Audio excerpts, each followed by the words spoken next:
Hello, I'm Father Joe Gambala, pastor of St. Malachy Catholic Church, Archdiocese of Detroit. Welcome to Saint of the Day. Today is February the 7th. Our saint today is Saint Luke the Younger.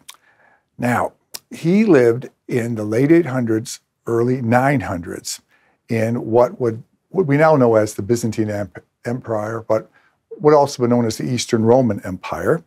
His parents were Christians, and they lived on one of the Greek islands. Well, the family had to flee because a Muslim fleet was coming and they were going to take over the island. And so in order to stay free, in order to practice their faith, they had no choice but to leave the island. And so they did, and they traveled as refugees to the area of Thessaly in the northern part of Greece. Life was hard. They had to leave most of their belongings on the island, so they took whatever job they could have.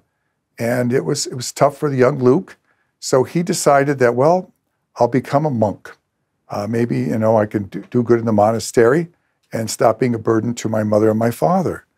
The monastery accepted him and invited him to come. So on the way to the monastery, he was accused of being a runaway slave, and so was arrested and hauled into jail where he sat. And the monks who were expecting him at the monastery said he never arrived and wondered what was going on. So they sent a delegation to his parents' house, and his parents said, no, he had left. So they're tracing the steps. They finally got to the town where he was sitting in jail, vouched for him, saying, well, he's not a runaway slave. He's a free person who's joining the monastery. And so it was great embarrassment to the jailer, but he was released and was able to join the monastery. This particular monastery was near the capital city of Athens. He was a very devout man.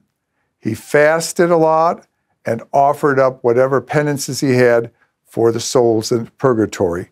After he passed away, many miracles were attributed to people praying and kneeling above his grave.